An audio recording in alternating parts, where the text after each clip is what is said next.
Greetings and salutations, my name is Cherche, and doing Fire Emblem Heroes, bringing you my top 5 tips for Flier Emblem. I've always valued the freedom that the sky gives you in tactical games. Fire Emblem Heroes is no different. Using Flier Emblem, you can leverage pretty much the entire map, so let's just dive bomb into this. Tip number 1 is to use the reposition assist skill. Yeah, sure, Deltran, push your fascist reposition agenda on us in a video giving advice. Why did you call reposition fascist? That makes no sense in this context, and I think it's a little weird that you did that. I'm sorry, I don't know what's wrong with me, but seriously, reposition is probably best when you put it on a flyer. It gives you great flexibility. Whenever you're putting them in a non-flyer team, it's the transportation that they can provide is amazing. It lets them bring units over top of rivers and mountains, not over top of the 5,003-foot walls, because as you know, it's 3 feet taller than the maximum height that a Pegasus can fly. But otherwise, it's just fantastic to be able to help shuttle units back and forth, and in a team with Flier Emblem, you are commanding every single space of the map except for those darn walls, so there's really no downside to having reposition on your units. It lets you quickly redeploy, and it lets you use every space the way you need it right away. I mean, seriously, it's going to change your life. I'm not going to promise money and fame, but I'm not saying it won't happen. You're welcome. So that's tip number 1. Use the reposition assist skill. Tip number 2 is to create symmetry. For Flier Emblem, I think that a lot of people tend to want to do the same thing they do a ground emblem. That's not a thing, but you know what I'm talking about. Everybody likes to have everybody in like a little unique position. I think actually having a little redundancy in a Flier Emblem team goes a long way.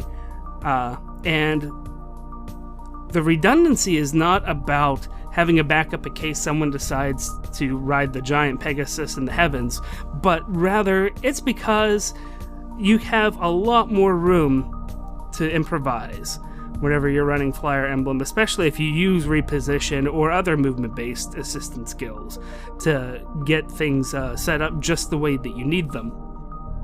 If you measure something up and someone's not getting that one-hit KO anymore, or it just doesn't seem to have the chops that you thought that they would, I mean, bringing a backup or even substituting that unit and putting a new one into the pocket just really helps, and it ensures that you're going to get that Deathless Arena run or stop wasting that 15 stamina yet again. And you don't need perfect symmetry like this team has. I'm running 2 Blade Tome users, I'm running 2 Brave Weapon users, I have 2 green, I have 2 blue. I mean, there's a lot of symmetry in this team. You don't need that. You just need to have a core of it, at least. Like 2 different Brave users, for example. Or if you end up having both those flyers, sure, go ahead and have a team that has both 2 Blade Tome users. That's fine. Then the other 2 can be a little bit different. And that actually brings me into tip number 3. Tip number 3 is to diversify your bench. And what I'm saying here is that you need to have more than 4 units trained up for Flier Emblem. They don't need to be all completely decked out, but they need to be usable. Some units like Cordelia and Sabaki, for example, I would point those 2 out because those are 2 of my personal favorites to put in other non-Flier Emblem teams.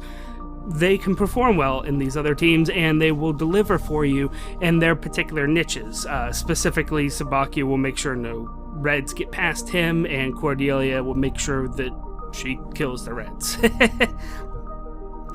But a diversified roster allows you to keep that symmetry in your core that we talked about, while giving them 2 different arms to work with. Maybe you only have one of the 2 exclusive flying mages, like I said, so you could be running a Baruka or a Sabaki as your 4th, and you'll be able to pick up the Brave weapon users or other things as your core then. I mean, there's so many ways to cut it. I think that as long as you do have several that you could switch in and out to, that you'll be doing okay. You know, you have so many different options that I'm not going to tell you how to do it, but all I will say is that you do need to make sure that you keep tip number 3 in mind and diversify your bench. Tip number 4 is to buff up. So if you've looked at the various Grand Hero battle videos from the crowd that does all the 4-star completions with the free-to-play units, you'll see Pala over and over and over again. And she's an okay-ish unit. Full disclosure, I don't really like the red units for Flyers, but it's impossible to deny the usefulness of Pala, both on the field and also in the inherit skill menu. She has Moonbow, so you're probably already hoarding her, but Pala also has Gold Flyers, which is an easy way to buff up your Flier Emblem team, and it's a spur style bonus, meaning that the bonus is only applied during combat. All buffs that are applied only during combat are stackable with each other, so if you have 2 units running Gold Flyers, someone could be benefiting from +8 attack and +8 speed within 2 spaces. Now, these are Flyers. They need something a little bit more than just that +4. So, +4 each is actually something already by itself that's good. Giving them +8, it's going to be completely amazing, the changes that happen with that unit. And in a world where Hinoka is locked behind the 5-star wall, Good Flyers is pretty much your friend. Now, speaking of Hinoka and Hone style buffs, if you're running the Blade Tome users, you do need to have Hone style bluffs. Bluffs. Yeah, they need to lie.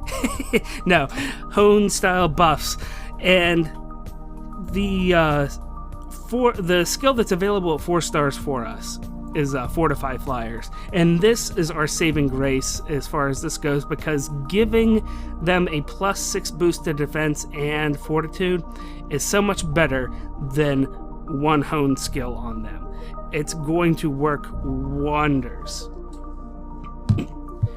So in lieu of that, honestly, a simple Hone attack is going to do okay. A simple Hone speed is going to do okay. It's going to give them just enough boost that you'll be able to see them do some extra performance. And as I was saying, if you have Blade Tome users in the sky, this is a requirement. This is how you get them all trumped up here. So make sure that you diversify your buffs as well. Make sure that you have different ways to get everything on the field. And whenever it comes down to it, just make sure that you are looking out for things, especially if you don't have Hinoka. Not having the Hinoka is not a reason to have Flier Emblem. I don't have a Hinoka in any team at all, and I'm still running a very successful Flier Emblem team. So that's tip number 4, buff up. Tip number 5 is use a movement-based B-slot skill. You are only the queen or king of the battlefield if you can effectively use each space that's given to you. Skills like drag back and hit and run will be your movement skills of choice for the B slot, and they always end up coming to the top of my consideration list whenever I'm making a new flyer. Hit and run specifically won't do anything extra other than let you tap the enemy and then come back. Drag back, of course, will drag the enemy back, but please be careful of the nuance that if your flyer quote-unquote tries to bring them into a space that they couldn't otherwise normally go into, like a mountain, a river, a horse into some type of trees, then that action won't happen and your flyer will stay there. Maybe that's desirable for your tactics, maybe not. Make sure you choose the correct one there. While we're talking about some weird movement mechanics, lunge is pretty good if you have a unit that has high defense and or high res. You need to be careful when you use that particular skill, but you know what? Flipping around your position and the enemy's position is a great way to mess up their defensive stance and bring a unit to its death. Just make sure that you're careful with this one. I don't recommend it very often because it does put you in a compromising position, but if you have the defense for it, it might be alright. So that is tip number 5, use movement-based B-slot skills. And a real quick bonus tip here, dun, dun, dun, dun, dun. Merge your units, especially with the switch in the 4-star and 3-star rarity, you should probably be aiming for a 4-star plus 4 unit for your Flier Emblem teams. Most of the units don't need to be 5 stars to be useful, and 5-starring them really doesn't give you a heck of a lot in almost all cases, actually. Now, giving them 5-star weaponry like the Brave Axe Plus, Brave Spear Plus, Blade Tomes, those are good ideas. But as far as the unit itself, just make sure that you're looking at the IVs of the unit so that you get a favorable matchup for your build on them, and then just merge everybody else into them. Keep in mind that a 4-star unit that has +5 has typically the same stats as a 5-star unit. So once you get to around 4, you're not going to notice the difference, especially if you give them that better weapon. And hey guys, do me a favor, if you're on mobile, rotate your phone into portrait mode. If you're on desktop, hit escape to leave full screen mode, and tap that like button if I've given you something to chew on.